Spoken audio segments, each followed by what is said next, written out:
Hello everyone, मैं रितिका सिंह, आपकी biology faculty. आप सभी का आपकी अपनी यूनिक साइंस एकेडमी के ऑनलाइन प्लेटफॉर्म पर हार्दिक स्वागत करती हूँ। तो आज की क्लास में हम यूनिवर्सिटी का आपका 6th सेमेस्टर का बॉटनी का सिलेबस जो है वो डिस्कस करने वाले हैं। 5th सेमेस्टर जो है वो अब बहुत अच्छे से आप लोगों ने क्लियर कर लिया होगा। अभी फिलहाल जो है हम छठे सेमेस्टर का सिलेबस बॉटनी का जो है वो डिस्कस करेंगे। पहले अगर मैं बॉटनी की बात करती हूँ तो 5 सेमेस्टर में पहले हमने काफ़ी जो बायोलॉजी के पार्ट है या बॉटनी के पार्ट है, जिसमें आपका सेल बायोलॉजी आ जाता है, जेनेटिक्स आ जाता है, उसके अलावा अगर मैं बात करूं तो प्लांट मॉर्फोलॉजी और एनाटॉमी आ जाता है। ये सारे पार्ट्स जो है हमने पहले ही डिस्कस कर लिए हैं। लेकिन अगर मैं 6th सेमेस्टर की बात करती हूँ यानी छठे सेमेस्टर की बात करती हूँ तो इसके जो बॉटनी का सिलेबस है उसमें हमें क्या क्या पढ़ना है वो आज की क्लास में हम लोग डिस्कस करेंगे। चलिए पहले जो है वो पेपर स्कीम देख लेते हैं। अगर मैं सबसे पहले पेपर स्कीम की बात करती हूँ तो पेपर स्कीम में 2-3 चीज़ें जो है वो आपको याद रखनी है कि बीएससी कर रहे हैं हम तो हमें पता है कि एक जो पार्ट हमारा होता है वो हमेशा थ्योरी वाला रहता है। लेकिन थ्योरी के साथ साथ हमें पता है कि बीएससी कर रहे हैं तो साइंस में हमें प्रैक्टिकल नॉलेज जो है वो भी होनी चाहिए। अगर ओवरऑल मैं बात करती हूँ तो आपको ये याद रखना है कि थ्योरी का जो आपका पार्ट होता है वो 100 मार्क्स का होता है, यानी 100 नंबर का होता है। और अगर मैं बात करती हूँ किसका, प्रैक्टिकल की अगर मैं बात करती हूँ तो प्रैक्टिकल जो आपका रहता है यहाँ पर वो 50 मार्क्स का रहता है, या 50 नंबर का आपका प्रैक्टिकल वाला पार्ट जो है वो आता है। अगर इसी के साथ में मैं अगर एग्जामिनेशन पैटर्न की बात करती हूँ तो एग्जामिनेशन पैटर्न या जो हमारा सेमेस्टर वाइज एग्जाम होता है वो 2 लेवल पे रहता है। 2 लेवल पे रहने का मतलब क्या है, आप लोगों को पता है कि एक तो सिंपल मैं बोल सकती हूँ हमारा मिड टर्म एग्जाम होता है जो कॉलेज लेवल पर होता है। मिड टर्म मैं बोल सकती हूँ एग्जाम जिसे हम कॉलेज लेवल पर बोल सकते हैं, कॉलेज लेवल में जो हमारा नॉर्मल मिड टर्म जो एग्जाम होता है। और एक हमारा रहता है एंड ऑफ सेमेस्टर एग्जाम, या फिर मैं बोल सकती हूँ कि जैसे ही हमारा सेमेस्टर कंप्लीट होगा तो उस सेमेस्टर के कंप्लीट होने के बाद में एक हमारा फाइनल एग्जाम जो है होता है, और वो यूनिवर्सिटी ऑर्गेनाइज करवाती है या यूनिवर्सिटी लेवल पर होता है। अब अगर मैं सिंपल इसके भी मार्किंग पैटर्न की बात करूं कि जो आपका सेमेस्टर एग्जाम होता है उसका मार्किंग क्या रहता है थ्योरी में, और सेमेस्टर के बाद में जो हमारा एग्जाम होता है प्रैक्टिकल का जो एग्जाम होता है मिड टर्म लेवल पर, और एंड ऑफ सेमेस्टर स्कीम में जो एग्जाम होता है प्रैक्टिकल का उसका क्या मार्किंग रहता है वो ध्यान रखेंगे। अगर मैं थ्योरी की बात करती हूँ तो थ्योरी 100 मार्क्स की रहेगी। प्रैक्टिकल की अगर मैं बात करूंगी तो प्रैक्टिकल जो है वो हमारा 50 मार्क्स का रहेगा, यानी 50 नंबर का प्रैक्टिकल होगा। लेकिन आपको ये याद रखना है कि अगर मैं मिड टर्म कॉलेज लेवल पर थ्योरी पेपर की बात करती हूँ तो थ्योरी पेपर जो है वो 100 में से 80 मार्क्स का आपका मिड टर्म एग्जाम में पेपर जो है वो हो जाता है, और इसी में से आपके 20 आउट ऑफ जितने भी नंबर आते हैं वो कॉलेज लेवल पर जो आपका फाइनल रिजल्ट बनेगा उसमें एड ऑन कर दिया जाता है। अगर 20 मार्क्स का यहाँ पर हो गया तो जो एंड ऑफ सेमेस्टर एग्जाम होता है वो हमारा 80 मार्क्स का रहता है, यानी 80 नंबर का रहता है। तो ये तो थ्योरी का एग्जाम हो गया।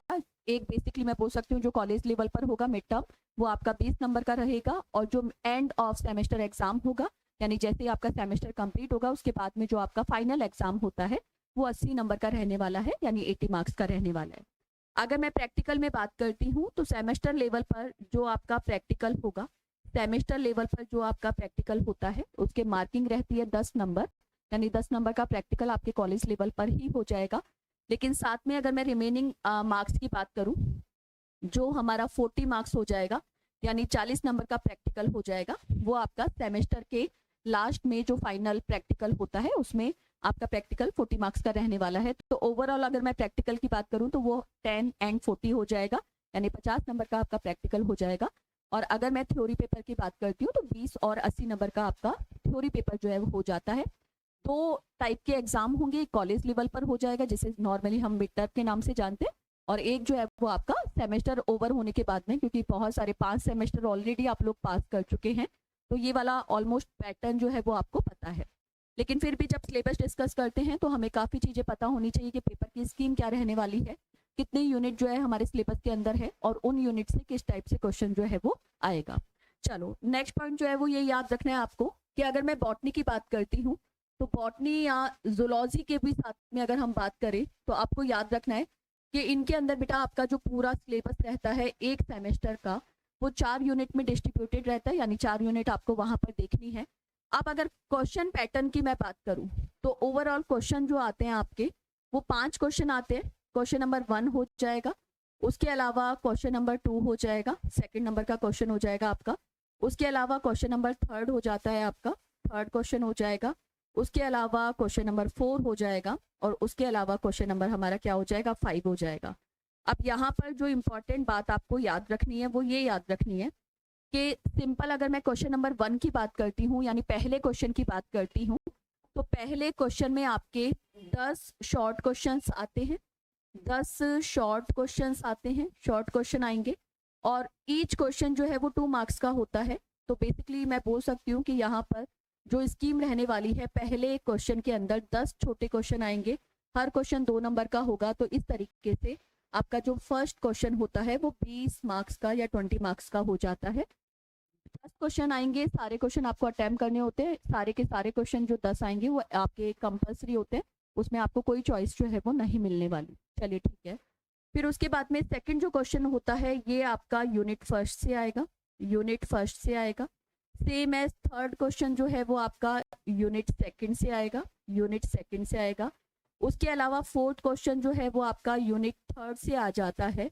और इसी तरीके से अगर मैं फोर्थ क्वेश्चन की बात करी तो थर्ड यूनिट से हो जाएगा, और अगर फिफ्थ क्वेश्चन की मैं बात करती हूँ तो ये आपका फोर्थ यूनिट से क्या होता है, रिलेटेड होता है, या फोर्थ यूनिट से आपका क्वेश्चन जो है वो पूछा जाएगा। अब अगर मैं इन क्वेश्चंस की बात करती हूँ तो आपको ये याद रखना है कि इन क्वेश्चन में आपको सब में इंटरनल चॉइस मिलती है। सारे क्वेश्चन मतलब सेकंड नंबर का क्वेश्चन जो है, थर्ड नंबर का क्वेश्चन जो है, फोर्थ नंबर का क्वेश्चन जो है और फिफ्थ नंबर का क्वेश्चन जो है, इनमें आपको आंतरिक विकल्प मिलेगा, यानी इंटरनल चॉइस मिलेगी। और इंटरनल चॉइस होने का मतलब क्या है कि जैसे पहले जो हमारी यूनिट में से क्वेश्चन आ रहा है वो एक तो आ जाएगा क्वेश्चन ए, और दूसरा और करके बेटा क्वेश्चन क्या आ जाएगा, बी आ जाएगा। अब करना क्या है ये तो हमें पता ही है कि ए और बी में से आपको एक क्वेश्चन जो है वो अटेम्प्ट करना होता है।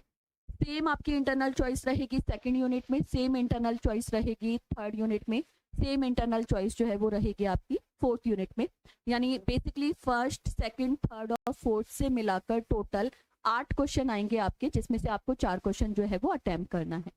अगर मैं इसकी मार्किंग स्कीम की बात करती हूँ कि ये वाला जो पार्ट होता है आपका सेकंड क्वेश्चन, थर्ड क्वेश्चन और फोर्थ क्वेश्चन, इनकी अगर मैं मार्किंग की बात करती हूँ तो क्वेश्चन तो एक रहेगा, लेकिन यहाँ पर हमारा हर क्वेश्चन जो है, यानी सेकंड, थर्ड, फोर्थ और फिफ्थ क्वेश्चन जो है वो हर क्वेश्चन आपका कितने मार्क्स का रहेगा, 15 मार्क्स का रहेगा, 15 मार्क्स का रहेगा। और इस तरीके से अगर मैं ओवरऑल टोटल की बात करती हूँ 15 मार्क्स के हर क्वेश्चन हो जाएंगे। 4 क्वेश्चन आपको अटेम्प्ट करने हैं, 8 क्वेश्चन आपको पेपर में देखने को मिलेंगे। 4 क्वेश्चन अटेम्प्ट करने हैं, चारों क्वेश्चन के जो मार्किंग स्कीम होगी वो 15 मार्क्स ईच क्वेश्चन होगा। और यहाँ पर 60 मार्क्स तो आपके डिस्क्रिप्टिव क्वेश्चन के हो जाएंगे, साथ में 20 मार्क्स आपके शॉर्ट क्वेश्चन के हो जाएंगे। इस तरीके से आपका थ्योरी पेपर जो है वो टोटल 80 मार्क्स का हो जाएगा, यानी 80 नंबर का हो जाएगा। और इसी के साथ में हमारा जो पेपर पैटर्न है और एग्जामिनेशन, किस तरीके से एग्जाम दिया जाएगा, किस तरीके से जो यूनिट वाइज आपका मार्किंग डिस्ट्रीब्यूशन है किया जाएगा, वो आपको पता चल चुका है। अब इसके बाद में जो इम्पोर्टेंट बात है वो हमें करनी है कि बॉटनी का जो 6th सेमेस्टर है उसमें टॉपिक हमें कौन कौन से पढ़ने हैं, और हमारा जो सिलेबस का बेसिकली मैं बोल सकती हूँ पेपर का जो नाम है वो क्या है, वो अभी हम यहाँ पर देख लेते हैं। चलो, आई होप तो आपको यहाँ पर स्क्रीन पर टॉपिक जो है वो दिखाई दे रहे होंगे। बाकी मैं वर्बली बोल रही हूँ तो आप उस पर ज़्यादा बेटर तरीके से ध्यान देंगे तो आपको समझ आ जाएगा। चलिए, आपका 6th सेमेस्टर का बॉटनी का जो पेपर है उसका नाम है plant morphology, anatomy and embryology, या जिसे हिंदी में कहा जाता है पादप, मैं बोल सकती हूँ आकारिकी। उसके अलावा रचनात्मक कारिकी, या फिर मैं बोल सकती हूँ आंतरिक आकार की, और साथ में हो जाएगा एम्ब्रियोलॉजी, या जिसे हिंदी में हम भ्रूणिकी के नाम से जानते हैं। अब अगर मैं यूनिट फर्स्ट की बात करती हूँ तो फर्स्ट यूनिट में आपको morphology and the tissue system पढ़ना है। मॉर्फोलॉजी का मतलब क्या है कि प्लांट जो है उसका एक्सटर्नल फीचर क्या है, बाहर से प्लांट जो है वो किस तरीके से दिखाई दे रहा है। इस वाले पार्ट में बेसिकली हम जो हमारा रूट सिस्टम होता है, शूट सिस्टम होता है, यानी मूल तंत्र होता है, प्ररोह तंत्र होता है, उसके बारे में डिस्कस करेंगे। और एक बात ये याद रख लेना कि अगर मैं टिश्यू सिस्टम की बात करती हूँ जिसे हिंदी में हम ऊतक तंत्र के नाम से जानते हैं, तो आपको ये याद रखना है कि अगर हम ऊतक तंत्र को देख रहे हैं तो हमें पता है कि कोशिका या ऊतक जो होते हैं वो प्लांट की आंतरिक आकारकी के भाग होते हैं, मतलब एनाटॉमी के पार्ट होते हैं। कहने का मतलब ये है, आंतरिक आकार की अगर मैं बोलूंगी, एनाटॉमी की अगर मैं बात करूंगी, तो पहली यूनिट के अंदर आपको करना क्या है कि प्लांट की मॉर्फोलॉजी भी देखनी है, यानी प्लांट जो है वो बाहर से कैसा दिखाई दे रहा है, उसकी स्ट्रक्चर क्या है, रूट सिस्टम कैसा है, शूट सिस्टम कैसा है। लेकिन साथ में अगर टिश्यू सिस्टम हमें पढ़ना है, यानी उसका ऊतक तंत्र हमें पढ़ना है, इसका मतलब हम प्लांट की एनाटॉमी या आंतरिक आकार की जो है वो डिस्कस कर रहे हैं। चलिए टॉपिक देख लेते हैं। इसमें पहला टॉपिक आएगा basic body plan of a typical dicot and a monocot plant, diversity of plant on the basis of habit, habitat, longevity and the body form. Basically करना क्या है कि आपको पता होगा कि यहाँ पर जो 6th सेमेस्टर में हमारा सिलेबस है वो एंजियोस्पर्म के इर्द गिर्द घूमेगा, मतलब आवृत बीजी पादपों के आसपास जो है वो घूमने वाला है। और you all know that angiosperms are divided on in 2 groups, basically the monocot and the dicot, यानी एक बीजपत्री पादप और द्विबीजपत्री पादप। तो आपको करना क्या है कि मोनोकॉट और डाइकॉट का बॉडी प्लान क्या होता है, मतलब उनकी जो आकार की है वो किस तरीके की होती है, डाइवर्सिटी कैसी देखी जाती है उनमें, उनका हैबिट कैसा है, उनका आवास कैसा है, उनकी प्रकृति कैसी है, और साथ में उनकी बॉडी फॉर्म्स जो है वो कैसी है, वो हमें डिस्कस करना है। उसके अलावा फिर सेकंड टॉपिक, जो फर्स्ट यूनिट के अंदर सेकंड टॉपिक स्टार्ट हो जाएगा, वो है आपका टिश्यू, या फिर हिंदी में कहा जाएगा ऊतक। टिश्यू हो जाएगा या हिंदी में कहा जाएगा ऊतक। ऊतक में करना क्या है कि प्लांट के अंदर जितने टाइप के टिश्यू पाए जाते हैं, प्लांट बॉडी में जितने प्रकार के ऊतक पाए जाते हैं, उनके बारे में हमें डिस्कस करना है। पहला जो आ जाएगा, मतलब ऊतक देखना है कि कौन कौन से ऊतक होते हैं और उनके काम क्या होते हैं। तो स्ट्रक्चर आ जाएगी, यानी संरचना आ जाएगी, कार्य आ जाएंगे। पहला जो टिश्यू यहाँ पर दे रखा है उसे मेरिस्टेमेटिक टिश्यू जो है वो नाम दे दिया है, और हिंदी में मेरिस्टेमेटिक टिश्यू को नाम दिया जाता है विपज्योतक, या फिर इंग्लिश में कहेंगे मेरिस्टेमेटिक टिश्यू और हिंदी में कहा जाएगा विपज्योतक। तो विपज्योतक की संरचना क्या होती है और विपज्योतक का कार्य क्या होता है, ये हमें पता चल जाएगा। उसके अलावा सेकंड यहाँ पर टिश्यू का जो टाइप दे रखा है वो दे रखा है परमानेंट टिश्यू, और परमानेंट टिश्यू को हिंदी में कहा जाता है स्थायी ऊतक। तो यहाँ पर स्थायी ऊतक की संरचना किस तरीके से होती है और स्थायी ऊतक के क्या कार्य होते हैं, ये हमको याद रखना है। फिर उसके बाद में जो परमानेंट टिश्यू है वो 2 टाइप के होते हैं, एक को सरल ऊतक कहा जाता है, यानी सिंपल टिश्यू कहा जाता है, और जो दूसरा ऊतक होता है उसे हम जटिल ऊतक के नाम से जानते हैं, तो वो भी हमें देखना है। सरल ऊतक में क्या आएगा, सरल ऊतक में आएगा आपका मृदुतक, या फिर जिसे हम स्थूल कोणोतक के नाम से जानते हैं, या फिर एक और जो जिसे हम दृढ़ोतक के नाम से जानते हैं।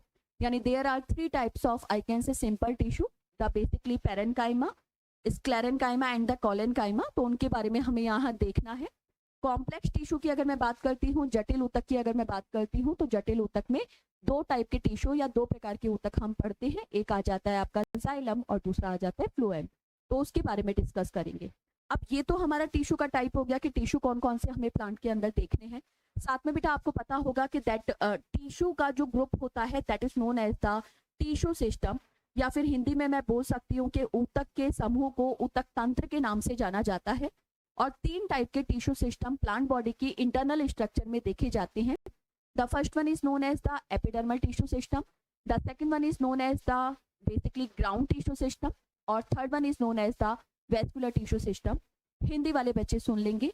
अगर मैं पादप की आंतरिक आकारकी की बात करती हूँ, तो वहां पर उसकी आंतरिक संरचना में मुझे 3 प्रकार के ऊतक तंत्र जो है वो देखने को मिलते हैं। पहला कहलाता है अधिचर्म ऊतक तंत्र, which is known as epidermal tissue system, अधिचर्म ऊतक तंत्र। The second one is known as the ground tissue system, जिसे हिंदी में कहा जाता है भरण ऊतक तंत्र। और तीसरा जो है वो है वेस्कुलर टिश्यू सिस्टम, जिसे हिंदी में कहा जाता है संवहन ऊतक तंत्र। चलिए यहाँ पर हमारा मैं बोल सकती हूँ कि जो tissue and the tissue system है, या ऊतक और ऊतक का प्रकार है, ऊतक तंत्र के प्रकार है, वो कंप्लीट होते हैं। इसी यूनिट के अंदर थर्ड जो पार्ट हमें देखना है वो है आपका ऑर्गेनाइजेशन थ्योरीज। ऑर्गेनाइजेशन थ्योरी क्या है वो अभी पता चल जाएगा। ऑर्गेनाइजेशन थ्योरी साथ में दे रखा है organisation theory of shoot apical meristem, जिसे शॉर्ट में हम SAM के नाम से जानते हैं, and root apical meristem, Hindi में मूल प्ररोह मैं बोल सकती हूँ, मूल प्ररोह विपज्योतक, और साथ में प्ररोह मैं बोल सकती हूँ शीर्ष विपज्योतक, जिसे SAM और RAM के नाम से जानते हैं। इसको भी हमें यहाँ पर क्या करना है, डिस्कस करना है। तो यह इस तरीके से ये वाला सारा पार्ट पढ़ने के बाद में हमारी यूनिट पहली जो है वो पूरी हो जाएगी। बेसिकली फर्स्ट यूनिट में हमने मॉर्फोलॉजी देखा और साथ में एनाटॉमी देखा। जब आंतरिक आकार की बात करते हैं तो हमें प्लांट बॉडी के अंदर कौन से टिश्यू एंड टिश्यू सिस्टम मिल रहा है उनको डिस्कस करना है। चलिए, इतनी जब हमने बात करी तो अब हम पहुंच जाते हैं सेकंड यूनिट पे। ठीक है, सेकंड यूनिट पे आ जाते हैं। अगर मैं सेकंड यूनिट की बात करती हूँ तो सेकंड यूनिट जहां से स्टार्ट हो रही है वो है आपका ग्रोथ इन प्लांट्स। ठीक है, वो हो जाएगा आपका growth in plants. Growth in plants, ठीक है। एक बार मैं सारा जो है वो रिमूव कर देती हूँ, ग्रोथ इन प्लांट। ओके, चलिए।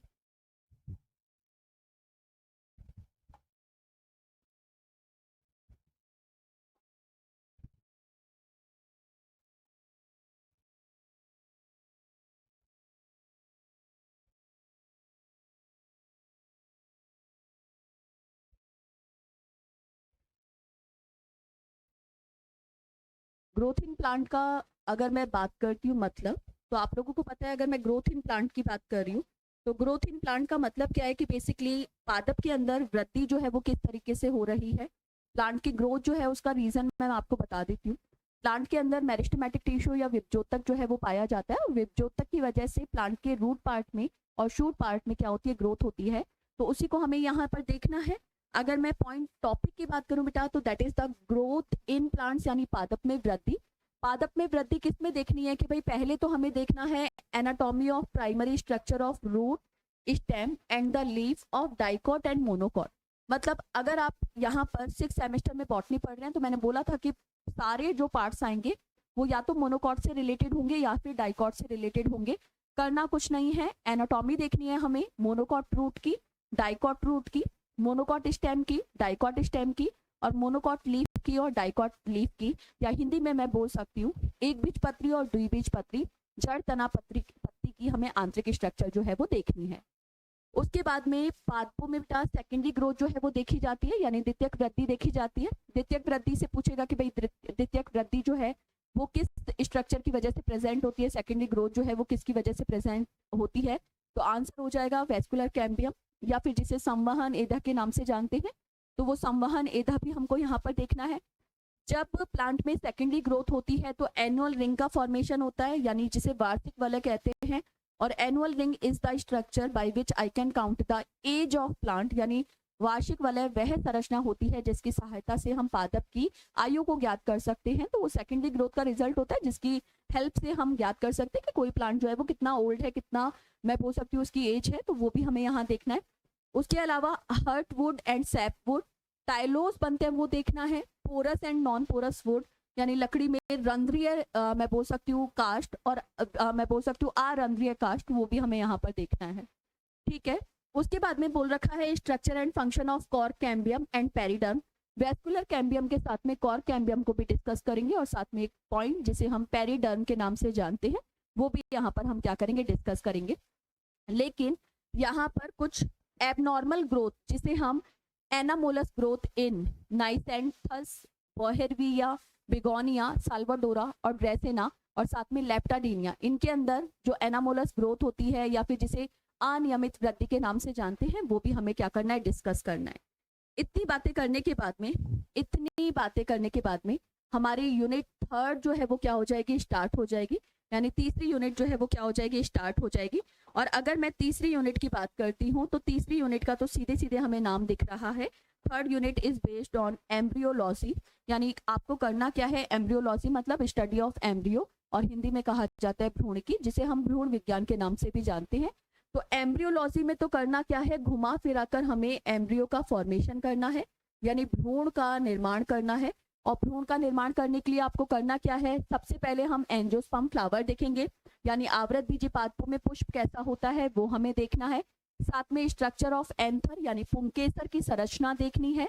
माइक्रोस्पोरोजेनेसिस देखना है, जिसे हिंदी में लघु बीजाणु जनन के नाम से जानते हैं।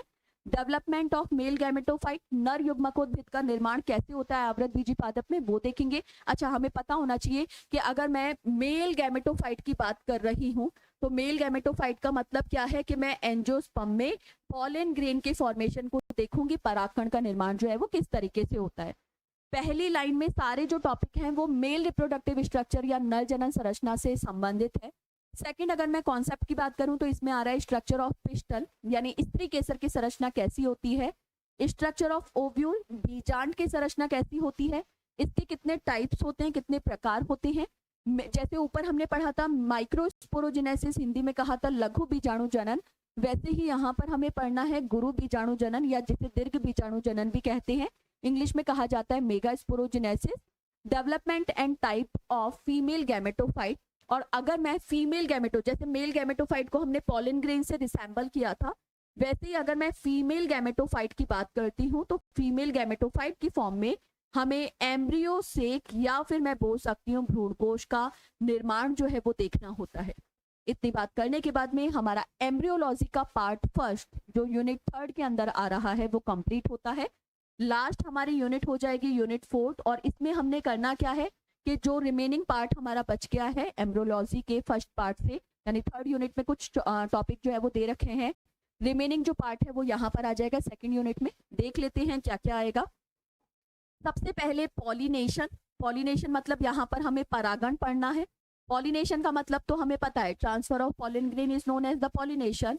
पराग कणों के स्थानांतरण को परागण के नाम से जाना जाता है, तो हमने परागण करवा दिया। साथ में डबल फर्टिलाइजेशन या फिर जिसे दोहरा निषेचन कहते हैं, एंडोस्पर्म या फिर जिसे हम भ्रूणपोष के नाम से जानते हैं। भ्रूणपोष की स्ट्रक्चर क्या होती है, कितने प्रकार का होता है। उसके अलावा भ्रूण का विकास यानी development of embryo in dicotyledonae and monocotyledon plant और डाइकोटिलीडन प्लांट के अंदर जो हमारा, मैं बोल सकती हूँ, एम्ब्रियो होता है, उसका डेवलपमेंट किस तरीके से होता है, क्योंकि आपको पता है कि एम्ब्रियो जो है वो डेवलप होकर आगे सीड का फॉर्मेशन करता है, यानी जो भ्रूण होता है वो आगे विकसित होकर बीज का निर्माण करता है। तो एक बीजपत्री भ्रूण से एक बीजपत्री बीज कैसे बनता है, और द्विबीजपत्री भ्रूण से द्विबीजपत्री बीज जो है वो कैसे बनता है, ये यहाँ पर हमें देखना है। Basically I can say that mature embryo is known as the seed. तो मैच्योर एम्ब्रियो में अगर वो मोनोकॉट एम्ब्रियो है तो मोनोकॉट सीड बनाएगा, और अगर डाइकॉट एम्ब्रियो है तो डाइकॉट सीड बनाएगा, तो वो हमें यहाँ पर देखना है। सीड के स्ट्रक्चर में सेम मैंने अभी बोला, मोनोकॉट और डाइकॉट, यानी एक बीजपत्री और द्विबीजपत्री आपको दोनों पढ़ना है। उसके अलावा आपको बोल रखा है specialised structure related to seed, यानी सीड से कुछ स्पेसिफिक स्ट्रक्चर रिलेटेड होंगी, स्पेशलाइज्ड स्ट्रक्चर रिलेटेड होंगी, वो हमें देखना है। एंड सीड डिस्पर्जल का मतलब है कि बीज जो है उनका प्रकीर्णन किस तरीके से होता है, यानी सीड जो है वो एक जगह से दूसरी जगह पर किस तरीके से जाते हैं, उसकी मैकेनिज्म आपको देखनी है, यानी उसकी विधि आपको देखनी है। उसके अलावा एक और टॉपिक यहाँ पर पढ़ते हैं which is known as the polyembryony, Hindi में कहा जाता है बहुभ्रूणता। और लास्ट टॉपिक जहाँ पर जो हम डिस्कस करेंगे वो इंग्लिश में कहलाता है एपोमिक्सिस, और हिंदी में कहा जाता है असंग जनन। तो इतना बात करने के बाद में हमारा बॉटनी का 6 सेमेस्टर का जो सिलेबस होता है वो क्या होता है, कंप्लीट होता है। 4 यूनिट हमको पढ़नी है। प्लांट मॉर्फोलॉजी देखेंगे, पादप की बाह्य आकार की देखेंगे, एनाटॉमी देखेंगे जिसे आंतरिक आकार की के नाम से जानते हैं, और एम्ब्रियोलॉजी जो है वो डिस्कस करेंगे जिसे हम हिंदी में भ्रूणिकी के नाम से जानते हैं। तो सिलेबस का डिस्कशन जो है वो आज हमने कर लिया है। नेक्स्ट हम टॉपिक वाइज और यूनिट वाइज जो है हमारा सिलेबस स्टार्ट करेंगे। आज के लिए इतना ही। Thank you so much.